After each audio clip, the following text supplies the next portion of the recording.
√13 का वर्गमूल ज्ञात नहीं करना आता है तो वीडियो पूरा देख के जाइएगा। आज के बाद आप इस प्रकार की कोई भी संख्या हो 10 सेकंड के अंदर अंदर उसका वर्गमूल आप ज्ञात कर सकते हैं। कोई भी संख्या हो जो पूर्ण वर्ग संख्या ना हो। जैसे पूर्ण वर्ग संख्या की बात करें, हमारी 4 एक पूर्ण वर्ग संख्या है, इसका वर्गमूल ज्ञात करते हैं तो 2 3 25 का 5 होता है। ऐसे ही चाहे हम 36 लिख लें तो 6 होता है। मतलब अगर ये क्या है, ये पूर्ण वर्ग संख्या है। इन संख्याओं का वर्गमूल ज्ञात करने के लिए आपको पूर्ण वर्ग संख्याओं के वर्गमूल ज्ञात होने चाहिए। जैसे अंडर रूट 4 की बात करते हैं तो इसका जो वर्गमूल होगा वो 2 हो जाएगा, 9 का 3 हो जाएगा, 25 का 5 हो जाएगा और 36 का 6 होगा। जैसे 49 का हमारा 7 हो जाएगा, 64 का हमारा 8 वर्गमूल हो जाएगा। तो ये संख्याएं आपको पता होनी चाहिए। अब हम बात करते हैं जैसे √13 हो, √5 हो, √3 हो, इन संख्याओं का वर्गमूल कैसे ज्ञात करेंगे। जैसे मैं आपसे कहूं √3 का आपसे अगर वर्गमूल पूछता है तो आप किस प्रकार से निकालेंगे। तो आपको एक बात ध्यान रखना है, देखो मैंने आपको क्या बताया था, पूर्ण वर्ग संख्या आपको पता होनी चाहिए। 3 के आगे या पीछे आप एक ऐसी संख्या देखेंगे जो पूर्ण वर्ग संख्या होनी चाहिए। जैसे 3 के आगे एक 4 संख्या होती है, √4, 4 का वर्गमूल ज्ञात करते हैं तो हमको 2 प्राप्त हो जाएगा। मतलब हमको पूर्ण वर्ग संख्या देखनी है। अब 3 के आगे √4 एक पूर्ण वर्ग संख्या है तो हम √4 लिखेंगे। इसमें हमने कितना जोड़ा है, एक जोड़ा होगा तो वो एक हम घटा देंगे।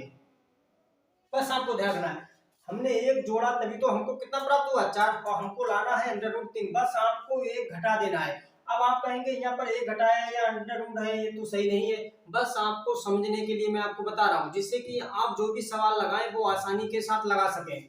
तो अगर आप जोड़ेंगे तो वही संख्या आप घटा देंगे। यहाँ पर सिर्फ हमने एक जोड़ा है, अगर यहाँ पर 2 जोड़े होते तो हम 2 घटा देते हैं। यहाँ पर एक जोड़ा है तो हमने एक घटा दिया है। अब हम इसका वर्गमूल ज्ञात करेंगे तो 2 हो जाएगा, यहाँ 1 हो जाएगा। अब आपको क्या करना है, जो एक है, जो भी इसका वर्गमूल है, 4 का वर्गमूल 2 है तो इसका 2 गुना हम नीचे लिखेंगे। एक के नीचे जो हमने संख्या घटाई है उसके नीचे लिखेंगे 2 दूनी 4।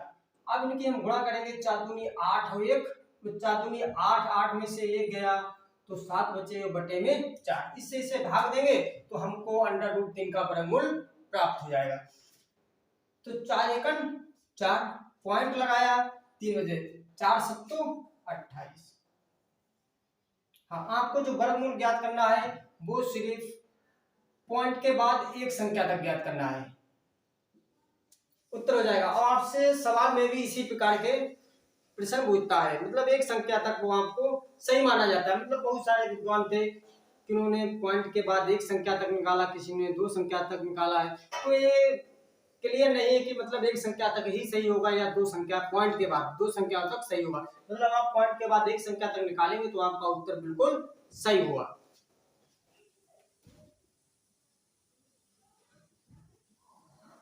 अगर आपसे √5 का वर्गमूल ज्ञात करवाता है तो आप क्या करेंगे, मैंने आपको बताया था जो संख्या हो उसके पीछे देखेंगे पूर्ण वर्ग संख्या या उसके आगे देखेंगे। तो हम 5 है, 5 के पीछे एक 4 पूर्ण वर्ग संख्या है। यहाँ चाहे आप पहले वाली पूर्ण वर्ग संख्या लें या उसके बाद वाली पूर्ण वर्ग संख्या लें, आपका उत्तर सही आएगा। अब इसके पीछे क्या है, पूर्ण वर्ग संख्या, मतलब एक घटा दें तो हमको √4 प्राप्त हो जाएगी। हमने क्या किया, यहाँ पर एक घटाया है, हमको 5 चाहिए तो हम एक जोड़ देंगे। इसका वर्गमूल 2 होता है +1, तो इसका 2 गुना लिखेंगे, 2 दूनी 4, 4 दूनी 8 और 1 9, 9 बटा 4, 4 से इसके लिए भाग देंगे, 4 दूनी 8, पॉइंट लगाया, 1 यहाँ पर बचा है, 10 हो जाएंगे, 4 दूनी 8। जो आपका √5 का वर्गमूल है वो 2.2 हो जाएगा। अच्छा हाँ, कोई भी संख्या हो, हम थोड़ी और बड़ी संख्या देखते हैं, √13 का ही मान निकालते हैं। अगर आपसे √13 का मान पूछेगा तो मैंने आपको क्या बताया था, या तो आप आगे देखेंगे पूर्ण वर्ग संख्या या आप पीछे देखेंगे। तो इसके हम पीछे देखते हैं, चाहे आप 16 लें या 9 लें, बात देखिए। तो हम इस बार 16 लें या 9 लें, मतलब 16 लेते हैं, ठीक है। तो 16 हम संख्या लेते हैं। अब हमने इसमें कितना जोड़ा है, 3 जोड़ा है, तो हमको 3 घटा देना है। बस इसका वर्गमूल निकालेंगे तो 4 प्राप्त हो जाएगा, या 3, और इसका दोगुना करेंगे, 4 दूनी 8, 8 चौक 32, 32 में से अगर हम 3 घटाते हैं तो 29 प्राप्त हो जाएगा। 29 को 8 से हम देंगे भाग, हमको √13 का वर्गमूल प्राप्त हो जाएगा। 8 तियां 24, 5 बचा है, पॉइंट लगाया, 8 छंग 48, जो √13 का मान होगा वो 3.6 हो जाएगा। ऐसे ही हम 47 का ज्ञात करेंगे, ऐसे ही हम √47 का ज्ञात करेंगे। तो 47 के आगे कौन कौन पूर्ण संख्या है, 49 है, तो हम सबसे पहले 49 लिखेंगे। अब 49 लिखेंगे तो हम इसमें क्या करेंगे, 2 जोड़ेंगे, 2 जोड़ेंगे तो हम 2 क्या करेंगे, घटा देंगे, क्योंकि हमको 47 ही लाना है। अब इसका 7 होता है तो 2 और 7 दूनी 14, क्योंकि इसका दूना लिखेंगे, 2 एकम 2 और 2 सत्तो 14, 7 सत्तो 49, घटाएंगे तो हमारा 48/7 प्राप्त हो जाएगा। अब इससे हम इसको भाग देंगे, तो 7 छंग 42, पॉइंट लगाएंगे, यहाँ पर हमको 60 प्राप्त हो जाएंगे, क्योंकि 6 बचे हैं, 60 प्राप्त हो जाएंगे। और 7 अट्ठो 56, जो 47 है इसका जो मान हो जाएगा वो 6.8। मैंने आपको बताया था पॉइंट के बाद आप एक ही संख्या तक निकालेंगे, आपका उत्तर सही होगा। 63 है तो हम क्या करेंगे, इसके आगे देखेंगे या पीछे देखेंगे, आगे देखते हैं तो 64 एक संख्या हमको मिलती है। अगर मैं 64 लिखता हूं,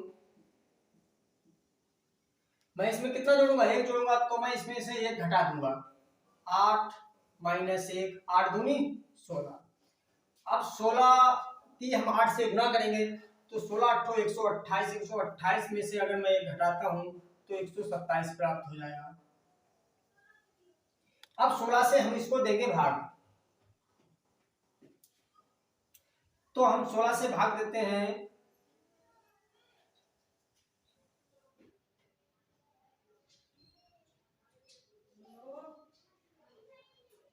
16 सत्तो 112 होते हैं, 16 सत्तो 112, पॉइंट लगाया, यहाँ बचे हैं 15, यहाँ हो जाएंगे 50, तो 16 नीवा 144, जो आपका उत्तर हो जाएगा वो हो जाएगा 7.9। 63 का अब 35 है, 35 का वर्गमूल